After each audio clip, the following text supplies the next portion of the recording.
One of them is called the interoceptive sense, which is the ability to notice what's going on in your body and what you need. Whether you need rest, whether you're hungry, whether you need to go to the bathroom, that's your interoceptive sense. It's something that kids struggle with. It's something that some adults struggle with. So when you're going from this busy time of year, thing to thing to thing, and you're not used to checking in on your own body to what you need at that time, things are likely to not be noticed and then erupt on you when you least expect it. You're listening to the Healthy Parenting Handbook podcast, finally the resource you always said you wanted.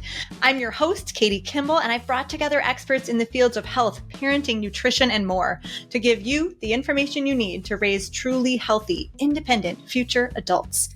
Parenting is the toughest and most rewarding job in the world. Thank you for joining me to consult this Healthy Parenting Handbook, your guide to raising kids intentionally. Honest reviews on Apple Podcasts or wherever you listen are so helpful to help other people find me. And by the way, if you're listening on the go and can't take notes, who has time for notes anymore? Please check out our Healthy Parenting Handbook one-pagers. This is a quick summary of the best points each guest makes. You can use it old school style and literally print the pages for your own Healthy Parenting Handbook binder, or just quickly check them over to remember what a guest said. It's a Google Doc, nothing to download on your cell phone, and it's all just one scrollable, easy to read document. All my email subscribers get those, so go to kidscookrealfood.com/handbook to get them all. My guest today is a longtime colleague. JoAnn Crohn is a former classroom teacher turned parenting educator and life coach. Her mission is to help moms feel confident in raising empowered kids while also pursuing their own goals. She's the author of 2 books, Me and My Friendships and Drama-Free Homework, and by the way, as you'll hear in the interview, a 3rd coming soon. She's also host of the award-winning No Guilt Mom podcast. She lives in Arizona with her husband, 2 kids, and oversized lap dog. And for reference, her kids are now 12 and 17, I believe. So they're like middle school and high school age as we record this interview all about the holidays. Hey, JoAnn, you and I have hung out so many times, and I bet a lot of my listeners are familiar with you from your many Life Skills Now workshops. My goodness, you've taught kids and teens everything from calm morning routine to getting what you want politely, using AI, and writing an elevator pitch for young entrepreneurs. I love that you're all over the place. It's like me, that we're just creatives, right? So thank you so much for being here. We're creatives, we're multi-passionate, and we go where we're interested in at the time. And I don't think there's anything wrong with that, because when you're all over the place, you bring the enthusiasm, you bring the motivation and the energy, and I think it's a great thing. But thank you for having me.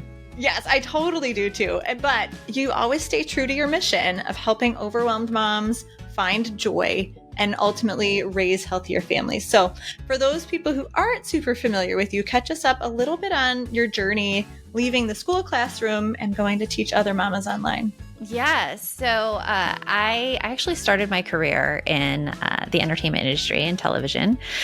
Realized I didn't like that. I wanted to work more with people. And so I went back, got my master's in education, became an elementary school teacher. Then my second was born. And when he was born, I realized that being a teacher and having 2 kids, it just wasn't something that I wanted to juggle. I really wanted to, when I was a teacher, I devoted everything to the classroom. I worked late, all those things. And so I took a little break, like a year it was supposed to be. And during that year, I started No Guilt Mom, where I started writing. I started seeing like how I could help other moms manage things based on my knowledge of kid behavior, my knowledge in teaching, how I could help them use that to make their lives easier. And so No Guilt Mom started, almost 12 years ago now. And since then, we have created courses for kids to make them more independent, give them those executive skills and practice that they need to do things like homework and manage emotions. And we've also helped moms find more joy, not having to do all the things, but instead getting that help from their family and eliminating that guilt that you feel about doing things for yourself, because the things you do for yourself are the things that nourish you, that keep you going, that your body needs, that your soul needs. And so my mission is to really help moms give themselves permission to do that and find they're happy, because I really believe that the best mom is a happy mom. And so we all need to take care of ourselves in order to do that. I heard the title of your upcoming book there. Yes. The best mom is a happy mom. Look for that in January 2026. It's going to be January. Yes, indeed. Indeed. I was actually I called it permission at first, because I think the permission we give ourselves is so important. But my team was like, we don't really know what that means. I'm like, okay. It has to be pithy on the title, but yeah. Oh, I love it. And you know what's so funny is that you started a business while you were supposed to be taking a break. So are you a recovering workaholic, my dear JoAnn? I'm definitely an achiever. Okay. I am so an achiever. And I like to do the things. I like to keep busy. I do have a hard time sitting still. It's something that I am working on. My inner achiever is constantly telling me to do the next thing. And why are you laying down? And I think that's something that a lot of moms struggle with too. A lot of people in the No Guilt Mom audience are achievers. We like to check the boxes. We like our gold stars. And so working on that, working on resting. Well, and I think that's why people love walking alongside you, because you are a real person. You have actual struggles and you authentically share them. And, you know, your journey. I love that you have one of your free downloads. It's the stop doing list, right? Mm-hmm. The stop doing checklist. Yeah. All those things you could take off your to-do list, everything from managing your kids' homework routine, really policing screen time is something we talk about in there, just other ways to go about it that are more effective, that build the communication better between your kids, and that give you that sense of joy too. Perfect. And then that's why, you know, right? You're an achiever with an educational background, and you can you can do this for moms, help people be more efficient. And so today we're talking about a very specific time of year where you're going to pull in all of that experience and all of your personal superpowers into the holidays, right? The most wonderful time of the year, but also very stressful. Yes, for many families, so much stress. Why do you think they're so stressful? Even the kids feel it too. So there's a lot of things that happen over the holidays that are different from what we normally do during the year. The first one is a change in routine. Like you're not following the same routine you do during typical school days. You're going to parties on the weekends, maybe. You have all of these school events and activities if you do that. So many school events. So many community activities that are fun, but also you're not used to it because you don't do it every day. So the change of routine is one thing. Another thing that happens is there's a lot of stimulation during the holidays in terms of all your senses. There's a lot more noise. There's a lot more bright lights. There's a lot more chaos sometimes because you're in these crowded areas and events where you are celebrating, but your nervous system is also on overload. So the overstimulation is something to really look out for during the holidays too. And just the overall busyness, going from one thing to another with like no break in between.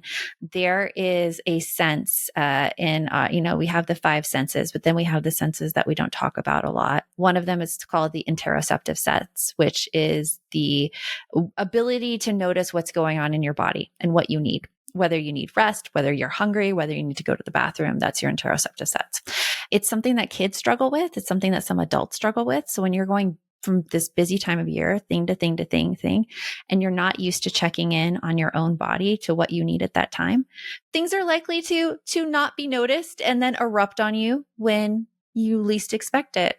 Hunger, for instance, is one of them. Hunger is one of those things that gets our family. Like my son, he could look totally fine. Then all of a sudden he's like starving and nothing will fix the situation until he gets a specific kind of food. And that's that knowledge of your own body processes at work, because he's not able to tell us when he's getting hungry. He's only able to tell us when he's like starving and there's nothing else to do. So that's something that hits people during the holidays as well. Yeah. Is interoception something that just has to be learned through practice and experience, or can we help our kids do that? Or are we supposed to do it for our kids like we see it? Well, it's something that we as individuals have control over. The best way to do this is through modeling your own feelings. Little kids, I mean, it's what we do for them when we ask them if they have to go potty all the time. We're having them check in on that like inner working of your body and seeing what you need. Something really, really interesting is that people on the spectrum actually don't like this sense is extremely hard for them. I have family members on the spectrum, adults, and they have a very hard time noticing when they're tired or when they're hungry. And it's all about the sense. So some people, it's strong, and some others, it's not. The best thing to do is just to be aware that this challenge exists and to be, I don't want to say be sympathetic of it, but be validate people's need for it. Put in those opportunities to rest, model the behavior for your kids. Tell your kids, oh, I'm feeling a little bit hungry. I think I'm going to go and get something over here. Do you want something too? Those kind of things would help. Yeah. I mean, it sounds like with many things, our little kids, our medium-sized kids, our big kids, it's all a gradual release of responsibility. And so it feels like we can have some co-ownership of that and start to try to release that as they build the sense. But I love that example of just asking them, do you think you might be hungry, right? We don't ask our 8-year-olds, do you need to go potty? Yeah. Unless we're getting into the car. But do you think you might be hungry? Like, I see you're starting to struggle in building that sense. That's something we would want to do well before the holiday overstimulation.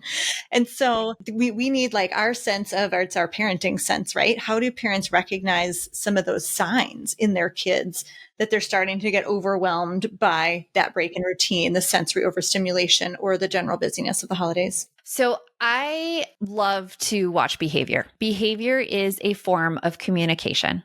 And your kids starting to act up, your kids starting to feel like you may look at it and think they're a little grumpy or they're a little short-tempered.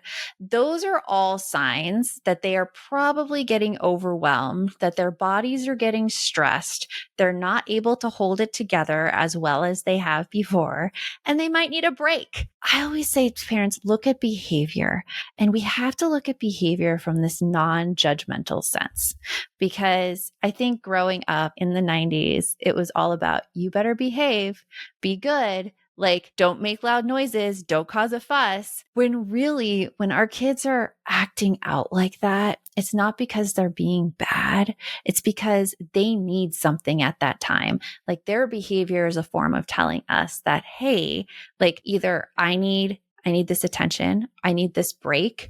I'm overstimulated.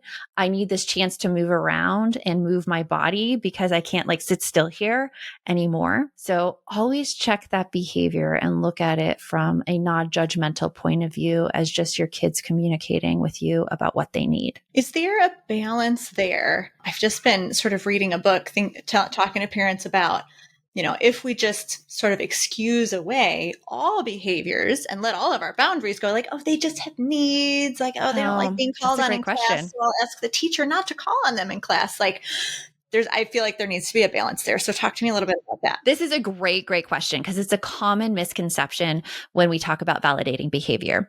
And when we validate behavior, it's not saying that the behavior is okay. It's saying that, okay, I'm seeing that you have a need right here.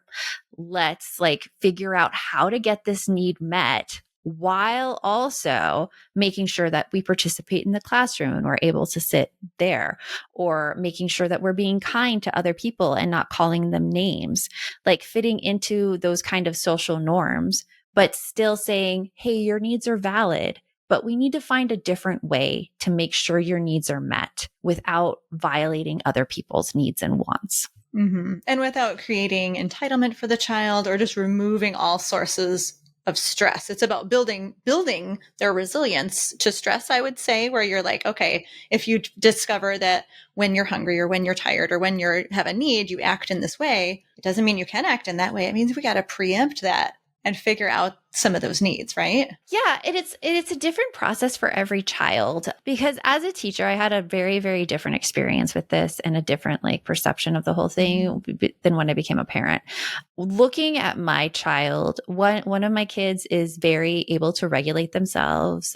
They go along with social norms and behaviors. They act appropriately, and then the other child, they do go along with social norms and behaviors, but when they get home, they absolutely melt down, and it's just different needs within them.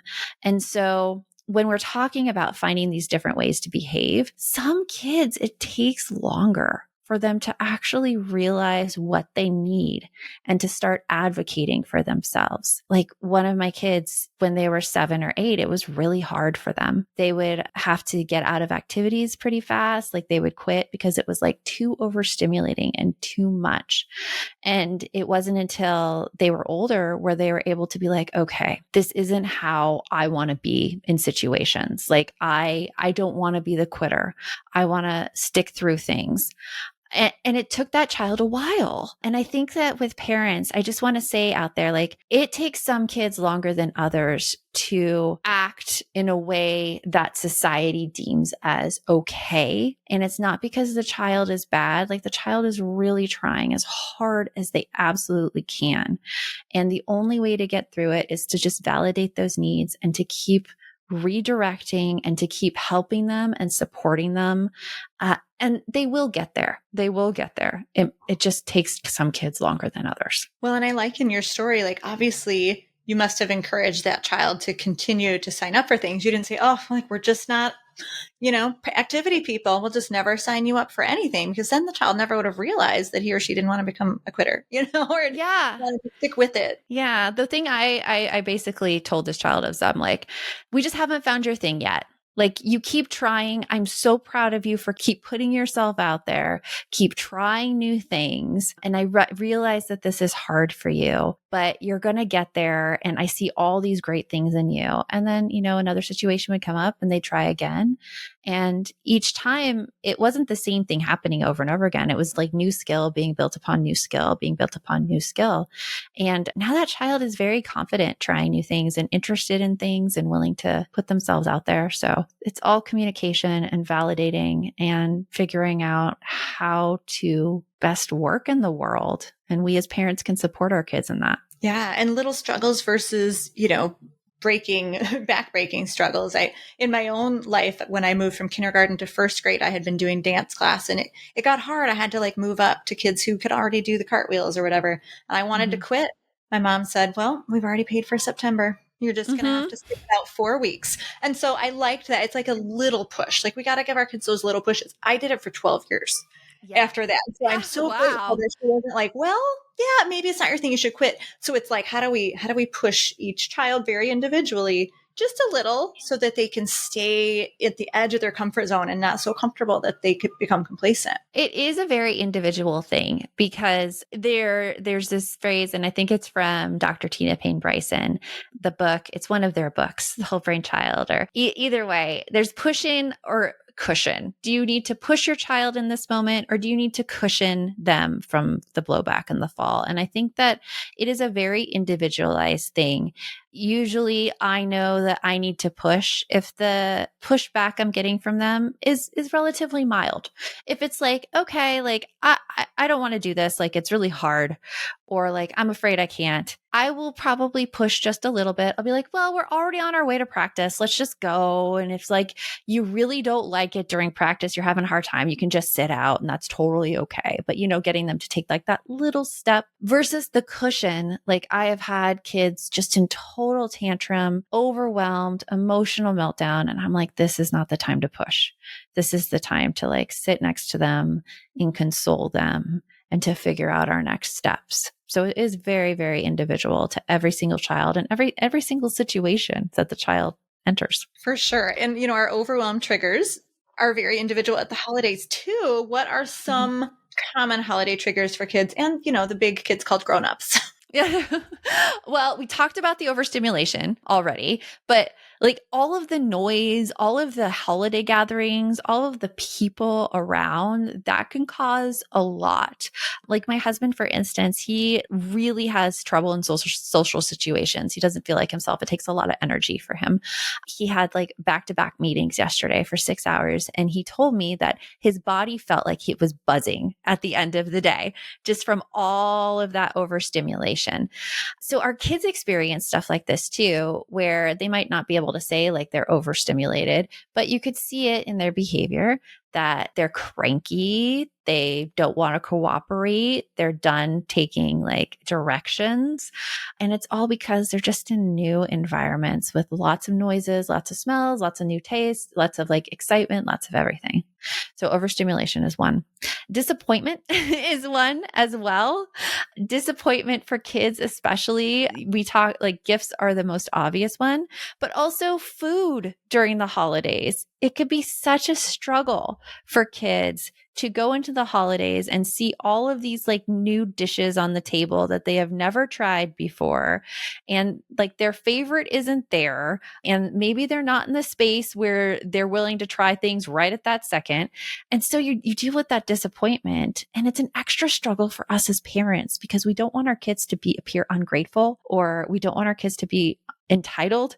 And so we're here being like, try it, try it, try it. And you could speak more on this, Katie, from the food perspective, but that's a huge trigger during the holidays is disappointment over food and not having, the comfort stuff that you want. Then it's like larger things that you have to react to. Maybe like cousins are over and there's disagreements, or there's struggles about play, or they feel left out.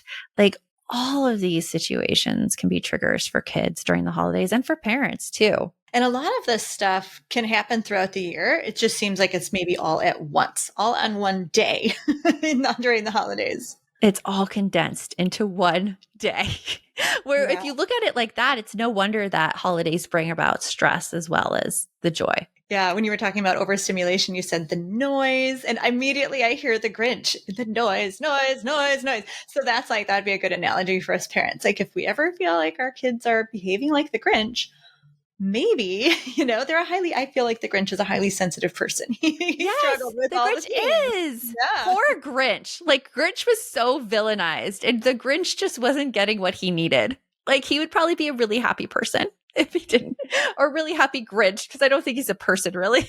Right. He's got a little green, but yeah. Well, and then he gets connection at the end. And so that's like, we can totally think of the Grinch story that how do we bring our kids down from the overstimulation or whatever triggers is we probably, I'm assuming, need to connect with them. What are some other healthy ways that parents can just help kids when they're in those big moments? And then we'll talk about the preparing beforehand. So in those big moments, I'm all about it's validating. It's always coming alongside the child. And if I see my child having a hard time, usually my kids used to remove themselves from situations if they were having a hard time. That was just something that we worked on in the go-to. Very mature. Mm-hmm. So they would move it, close the door, and then all the cousins are like, "Where did they go?" And I'm like, "It's okay.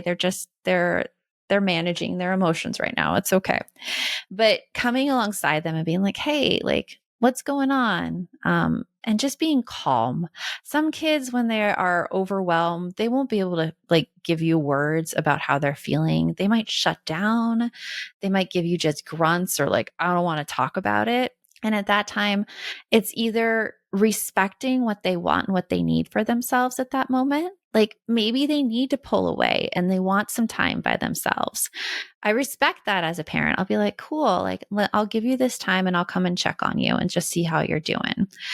Or if they like do well when you're by them and they need connection, maybe it's just sitting with them in the same room and just hanging out, not exactly talking to them or having them engage, but just, sitting there and maybe doing like parallel activities or something like that. The thing I see that's a mistake that happens is trying to correct kids in the moment in their behavior. If they are saying something like maybe they're being a little too loud, maybe they're not sharing or something, parents coming in and being like, "Oh, you need to share." In that moment, the child is so overstimulated that us giving them a direction, they don't even hear it. They might be more inclined to fight back to us during that time instead of actually hearing that, oh, I need to share. I need to do this better. Like, that's not the thought process. The thought process is like, I am so mad. Like, they don't understand me. My parent doesn't understand me. And so like the behavior just intensifies. That's not to say that they get off not sharing. It's just to say the order that things happen. Validate first, be like, hey, I see that a lot is going on right now. Let's go take a step back. If they don't want to take a step back, sometimes like depending on the age of child, I physically like remove themselves from the situation just so they can't react. But then after that, as soon as they're calm, we start talking about sharing. And we're like, hey, what happened there? Like, what went on in that situation? And getting their point of view is usually the game changer in those kind of holiday struggles. Because, for instance, there was a situation in my family, like a few weeks ago, we went to go visit my cousins in Portland.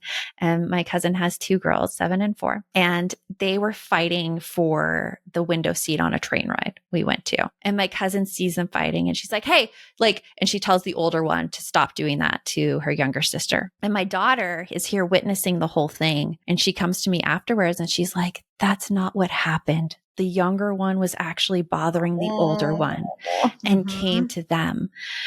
As parents, we're trying to keep the peace. We're stressed out ourselves. Like, I don't blame my cousin at all for doing that.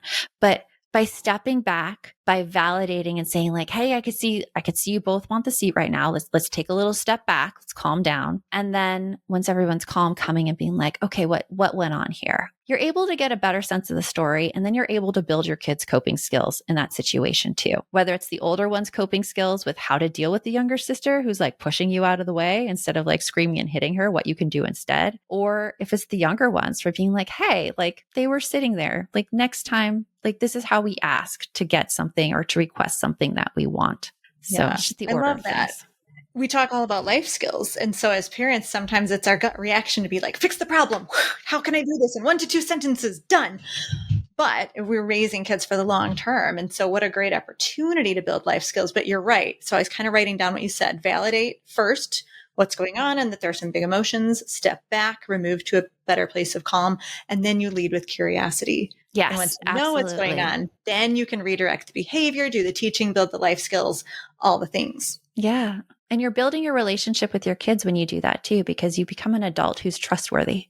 You become an adult who kids know that will listen to them when they need the help. And you can be like honest with them, which I think is like, it's such a good thing to have with your kids, especially when they get to be teenagers and they do all this stuff that's questionable. Like, it's better yeah, it's like you're putting deposits into the bank of trust, the bank of being the trustworthy adult for when they're teens, and you may want to know a thing or two about what they're doing with their time. It's good to guide them at that time. Yes. So what about preparation? Like, obviously your cousin couldn't prepare her girls for that exact situation, but we do know a little bit about what's coming during the holidays.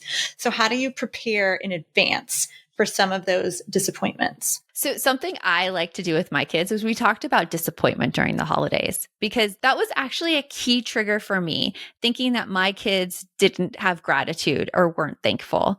So we practiced like, okay, what happens if you get a gift from Auntie Barb and you don't like it? Let's practice that right now. And you can make it funny. And they could be like, oh, like, what don't you do? And they'll be like, oh, this is awful. And I'm like, okay, what do? You open it, be like, thank you so much. And it's just being kind like that. Another way is to talk about emotions and talk about what you need. Thinking about those situations with kids where it's like, hey, like, what is something that you have a really hard time with when cousins come over, for instance? And they might be like, oh, one of my cousins always takes all my stuff. I'm like, okay, let's figure out like what we can do for that. Like, what's something you can do? And usually it's when you talk about it beforehand, kids give you pretty straightforward answers. They're like, I could say, please don't touch my stuff. I'm like, sounds great. Yeah. But they're planned. They have that script so that when their emotions are high, they can use like the logical brain that they had the day before that they don't have access to when their cousins drive them nuts. Because yeah, cousins are like, they're Absolutely. such an intense situation. You love them to pieces and everyone's so excited to see cousins, but it's unlike school. Like school, there's lots of different kids. You can, move from group to group. With cousins, you're kind of like thrown in a room and the door is closed and you're stuck. So everything is heightened. It's totally true. I'm thinking about, yeah, my kids playing with cousins. They love it, love it, love it. And then there's a point where things start happening, right? Things start happening. Exactly. And being able to talk about those things ahead of time. It doesn't make the situation perfect when it happens, but it does give kids more skills to cope and more kind of avenues to go down to handle other people, which is a life skill. Like dealing with people is the biggest life skill you can cultivate in your children because they'll have it forever. Yes. So keep putting them in the situations, knowing it'll get tough with just that little ounce of preparation. It can really go a long way. Obviously, I spend a lot of time in the kitchen with my kids, or they spend time in the kitchen without me at this point. Cooking and baking is a big deal at the holidays. Do you find it helps or hinders stress, and maybe a tip or two to bring more joy back to that room of the household during the holidays? For like the kitchen and stuff, like I mean, you talk about this a lot as well, just having kids involved in it, giving kids a role, having them play a part in the whole process. And now that I have teens, it's a little bit different than when they were little. When they were little, they were so excited to try all the new things, all of them. So if you have little kids at home, like take advantage of that excitement. Let them like pour the stuff into the bowls, let them help mix, let them do all the things. With like teens and older kids, I just ask if they could hang out with me in the kitchen. Just sit there, just talk with me, just keep me company. And sometimes that works. And sometimes they're like, Mom, I can't right now. I'm busy with this, this, and this, because teens have such their own lives as well. But yeah, just giving kids jobs. And also, like, if things get too hectic, it's okay to take a break and stop. You don't have to push through. Yeah. And I find it's funny you mentioned the novelty with little kids and trying all the new things. I do find the older kids get them more. They love to cling to tradition. So it's like maybe if you have teens asking like, what's like the one cookie that it just won't be the holidays if we don't get to this one, and like I help love them that. prioritize. Cause I know my kids, luckily we all love the same cookie from my childhood. So it's not 4 different What's ones. the cookie now? Oh, they're called kiefli. It's a really complicated recipe with like walnuts and tons of butter, like a pound of butter and almond extract, and you make a pastry dough and roll them up with a filling. Oh, those sound really good. They're so good. And it's again, a ton of work. So it's perfect for like, this is once a year and it's super special. But because they have skills, it'll be more like I can plan the time and make sure the ingredients are around. And I'm the one standing in the middle of the room going, wow, here they go. Like, wait for me, kids, That's amazing. That sounds like such a fun holiday tradition. Yeah, lately it's been like December 23rd. Before we're getting around, like, you're out of school. We're all home. This is great. But I think that's probably a good tip for parents too, is like, don't have these expectations on a timeline or the perfect time to do something, as long as we're prioritizing that family time. Yeah. Yeah, absolutely. Like it doesn't matter about like fitting in all the holiday things or having the perfect wrapping paper or the perfect decorations all around your house. Like your kids will most remember you how you were feeling during that time. So if you're like stressed out putting all those things together, it is never worth it for the stress. All that your kids want is you. And they just want you laughing and they want you happy. And whatever it takes to get you in that state, like I encourage moms and dads to give up anything they think they should do if it's going to bring them more peace and more presence with their kids. Yes, the stop doing list from JoAnn Crohn by No Guilt Mom, because we don't want to have guilt in our parenting. That makes us stressed out. I always end my interviews with a message of hope, and you did it before I asked, because that was so like heartwarming, but we also want to be practical. Tell us how you are serving families here at the holidays for that preparation step. So we have a free challenge coming up. It starts on November 9th. It's called the Happy Holidays, Happier Kids Challenge. And this one is unique because it's not just something like a class you take and then you have to reteach it to your kids. I'm giving you a video each one of the 3 days for you to watch together as a family. The first day, we're going to talk about the holiday triggers. And so there's a way like for kids to kind of notice, oh, okay, what really affects me during the holidays. The second day, we're talking about calm down strategies. So I'm going to teach your kids a breathing strategy and a grounding strategy, something to help them calm down in the moment.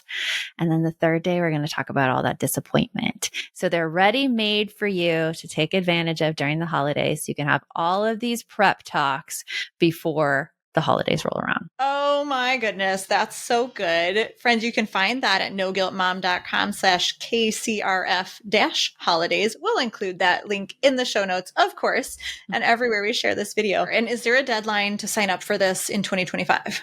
Just by November 9th. That's when the challenge starts. Okay. Good to know. So get in there right now, get over there. And so it's a live challenge. It's live challenge. Yep. Oh, that's important to know. I will be on there to coach you every morning. But if you can't make our live coaching, we have a replay for you. And then your challenge each night is to watch that video with your kids. And it'll be like a 5-minute video. It's not going to be too big of a time commitment with your family because I know kids don't have as big of attention spans. Neither do adults. Neither do we, especially on like busy school evenings. This sounds like a great blend. Thank you so much, JoAnn, for being on. And we'll leave all the ways to find you and all the good things you do in the show notes. Awesome. Thank you so much for having me. Thank you. Thank you for listening to this episode of the Healthy Parenting Handbook podcast. I hope your brain feels fed and your heart feels full and that you feel connected, knowing that there are other parents on this journey with you. We're just trying to raise healthy, independent adults. And the next time you think, man, there is no handbook for this job. Now there is the Healthy Parenting Handbook. Look up the podcast wherever you listen to your podcasts. Please leave a review, my friends, as that helps other parents who need this information to find us. And of course, subscribe. That's a huge help. You can also look for our shorts as a reel on Instagram at Katie Kimball Kids Cook, or subscribe to the Healthy Parenting Handbook Shorts channel on YouTube. You'll get those bite-sized portions of healthy parenting advice.